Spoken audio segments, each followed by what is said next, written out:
जो देवकीनंदन ठाकुर जी हैं, उनकी देवकीनंदन ठाकुर जी, इसके बारे में आज सच्चाई जानेंगे इस छोटे से बच्चे से। तो बताइए, क्या आप इसके बारे में क्या जानते हो बेटा? देवकीनंदन ठाकुर के बारे में क्या जानते हो बेटा? जो देवकीनंदन ठाकुर जी हैं, वो कहते हैं कि तीर्थ यात्रा करने से हमारी मोक्ष प्राप्ति होती है। देखो, तीर्थ यात्रा तो हमें तो दिखता है कि हम तो भगवान के दर्शन करने जा रहे हैं, हम तो भगवान के पास जा रहे हैं, केदारनाथ जा रहे हैं। तो उन्हें ये नहीं पता कि केदारनाथ चढ़ने में घोड़ों की इस्तेमाल करते हैं वो, और घोड़ों को कितना दर्द होता होगा जब वो ऊपर चढ़ते होंगे। उन्हें तो ये दिख जाता है कि हम तो भक्ति करने जा रहे हैं, पर उन्हें ये नहीं पता कि घोड़ों को कितना पीड़ा होती होगी।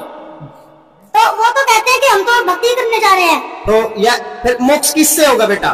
मोक्ष तीर्थ यात्रा से ही नहीं, ना कथा सुनने से, सिर्फ और सिर्फ संत रामपाल जी महाराज। तो कैसे पता लगा इस ज्ञान के बारे में बेटा? इस ज्ञान के बारे में सबसे पहले तो मेरी मौसी जुड़ी हुई थी, मौसी से पापा ने लिया, और पापा से पहले तो मतलब नाम लेने से पहले मेरे में इतनी ललक आ गई थी कि मुझे नाम लेना ही पड़ा।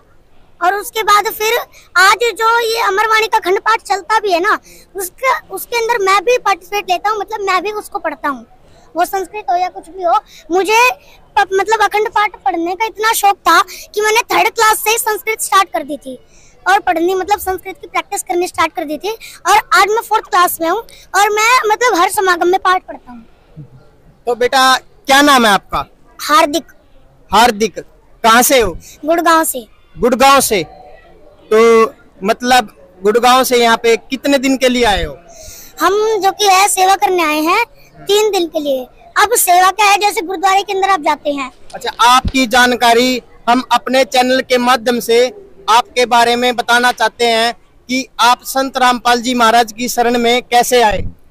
हम संत रामपाल जी महाराज जी की शरण में अपने पापा की तरफ से है। मतलब जैसे पापा रोज सत्संग चला दिया करते थे, मैं सुनता था, गुरु जी का ज्ञान अच्छा लगा मुझे, क्योंकि पहले तो मेरे के अंदर ऐसा कुछ नहीं था कि मुझे भक्ति करनी है कुछ। मैं किसी की भी पहले साधना नहीं करता था, मैं किसी की भी साधना नहीं करता था।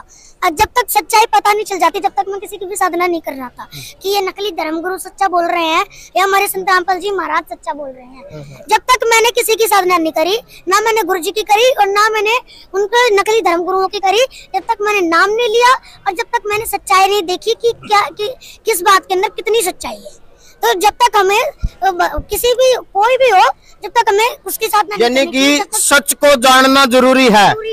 मतलब जब हम किसी का नया गुरु का नाम लेते हैं, तो उससे पहले हमें सच्चाई जाननी पड़ती है कि ये गुरु सही बोल रहा है या गलत बोल रहा है। हाँ, तो भाई एक छोटा सा बच्चा नु कहने लग रहा, अगर हम ना कोई भी काम करना हो या भक्ति करनी हो या मतलब भक्ति का जो अगर मार्ग है, तो पहले सच को जानना जरूरी है। जो इनके जो गुरु जी हैं संत रामपाल जी महाराज, वो सत्य पे चलते हैं, इसीलिए जितने भी इनके शिष्य हैं, और हमारी हरियाणवी भाषा में सीधे नु कहता चेले, तो संत रामपाल जी महाराज के जितने भी चेले हैं, वो सारे कोई भी नशा पता नहीं करते और सारे सच पर चलने वाले बंदे हैं। और कोई भी मतलब ऐसा नहीं है जो नशा करता हो, थोड़ा सा भी नशा करता हो। तो ये जो छोटा सा बच्चा है, आज इन्होंने मतलब इतनी पोल खोल लिया है इन नकली की। ये जो धर्म के गुरु एनडी पागरे, जो मतलब इंस्टाग्राम पर, फेसबुक पर और यूट्यूब पर, जो आज मतलब ये कहते हैं भी संत रामपाल जी महाराज की काट करते हैं, तो ये इनकी आज इस छोटे से बच्चे ने पोल खोल दी। और एक जो देवकीनंदन ठाकुर जी हैं, उनकी देवकीनंदन ठाकुर जी, इसके बारे में आज सच्चाई जानेंगे इस छोटे से बच्चे से। तो बताइए, क्या आप इसके बारे में क्या जानते हो बेटा? देवकीनंदन ठाकुर के बारे में क्या जानते हो बेटा? जो देवकीनंदन ठाकुर जी हैं, वो कहते हैं कि तीर्थ यात्रा करने से हमारी मोक्ष प्राप्ति होती है। देखो, तीर्थ यात्रा तो हमें तो दिखता है कि हम तो भगवान के दर्शन करने जा रहे हैं, हम तो भगवान के पास जा रहे हैं, केदारनाथ जा रहे हैं। तो उन्हें ये नहीं पता कि केदारनाथ पर चढ़ने में घोड़ों की इस्तेमाल करते हैं वो, और घोड़ों को कितना दर्द होता होगा जब वो ऊपर चढ़ते होंगे। उन्हें तो ये दिख जाता है कि हम तो भक्ति करने जा रहे हैं, पर उन्हें ये नहीं पता कि घोड़ों को कितना पीड़ा होती होगी। तो वो तो कहते हैं कि हम तो भक्ति करने जा रहे हैं। तो या फिर मोक्ष किससे होगा बेटा? मोक्ष तीर्थ यात्रा से ही नहीं, ना कथा सुनने से, सिर्फ और सिर्फ संत रामपाल जी महाराज जी की भक्ति, जो सही भक्ति बताता है, उसकी भक्ति करो, सेवा करो और 5 हवन यज्ञ करो। मतलब 5 यज्ञ करो, जिसके अंदर प्रणाम यज्ञ, हवन यज्ञ, दान यज्ञ, धर्म यज्ञ, ये सब चीजें आती हैं। ये सब चीज आती है। हाँ, तो उन 5 यज्ञों का वो करो, मतलब और नियम पे चलो, जब भी हमारी भक्ति होगी। सिर्फ और सिर्फ कथा से ही नहीं, संत रामपाल जी महाराज जी की सही भक्ति से, सही भक्ति विधि से हमारे मोक्ष प्राप्ति होगी। मोक्ष प्राप्त हो सकता है। जो ये कहते हैं अभी हमारी परंपरा है, और ये मतलब जो देवी देवते हैं जितने भी हैं, तो इनका श्राद्ध निकालना चाहिए, ये करना चाहिए, भोग लगाने चाहिए। और हमारे पितृ भूखे मरते हैं नहीं, और इनको अगर हम खिलाएंगे तो भूखे नहीं रहेंगे। तो ये कहते हैं भी श्राद्ध करो, कर्म कांड मतलब इन में उलझा के रखा। तो इसका क्या मतलब है कि संत रामपाल जी महाराज क्या ऐसा करने की भक्ति बताते हैं या नहीं? कहते हैं कि सतगुरु बिन कैसे सरिया, सतगुरु के बिना कुछ नहीं हो सकता। मतलब अगर हमें लाइफ में एक सतगुरु चाहिए होता है लाइफ में, हाँ। है ना। और क्या कहते हैं कि कौवा पाप बनाया, मतलब जो श्राद्ध करने के बाद इतनी मेहनत करते हैं, 1 साल के अंदर वो क्रियाक्रम खत्म होता है, तो उसके बाद जब भोग लगाते हैं अंतिम में, वो कहते हैं कई कि देख भोग खा गया, कहीं पता चले यही तो तेरा जो भी मरा है वही नहीं।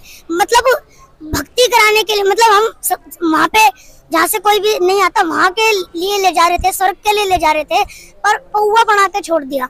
ये तो मतलब सरासर झूठ है कि मतलब श्राद्ध करना ही नहीं चाहिए, करना ही चाहिए। हाँ, कि मना कर रखा है वेदों में, हम मना कर रखा है वेदों के अंदर कि किसी भी प्रकार की साधना जो मतलब सही भक्ति बताता है उसी की साधना करनी चाहिए। बाकी श्राद्ध पितृ पूजा ये सब नहीं करना चाहिए। कहते हैं कि मतलब तुलसी पिछले पाप से हरी चर्चा ना भाव है। और मतलब जो तुलसी होता है वो कहते हैं कि आपे लिपे आपे पोते आपे बनावे होई, और उस पे बुढ़िया पोते मांगे अकल कड़े तक हुई। कि मतलब अपने आप ही तो वो बनाते हैं, जो मतलब आहोई बनाते हैं, कुछ बनाते हैं या कुछ भी करते हैं, वो अपने आप से बनाते हैं, और उसी से ही अपने आप से बनाई हुई चित्रकारी से कुछ मांगते हैं। तुलसी या किसी से मांगते हैं, तुलसी की पूजा करते हैं, तुलसी पूजन करते हैं। तो तुलसी अपनी मतलब वो नहीं कर पाता, बचाव नहीं कर पाता, उसको बकरा खा जाता है, गाय खा जाती है, उसको अपनी ही मतलब सावधानी नहीं कर सकता, तो वो किसी और की क्या करेगा, क्या करेगा। ठीक है, बहुत बहुत धन्यवाद बेटा। तो आपने देखा इस छोटे से बच्चे ने इन नकलिया की सारी पोल खोल लिया है, क्योंकि ये देखो कितनी उम्र है बेटा आपकी? 9 साल। 9 साल, खाली 9 साल भाई। 9 साल के बच्चे को तो हम जब हम छोटे छोटे कराते नहीं, हमने को नहीं बेरा था भाई के ऑनलाइन रह के नहीं, हमने सोधी को नहीं थी। और तो ये देखो संत रामपाल जी महाराज का जो आज मतलब भंडारे में एक छोटे से बच्चे ने इन नकलिया की पोल खोल दी सारे की, जितनी भी हद होती सी 2 दिन की सारे की। तो भाई मैं ये कहूंगा कि जो संत रामपाल जी महाराज है, देखो मन्ना तो आकर देखने लग रहा, क्योंकि मैं सारी सच्चाई देखने लग रहा अभी आखिर के चक्कर है, क्योंकि मैं इसी करके आया कि भाई मैं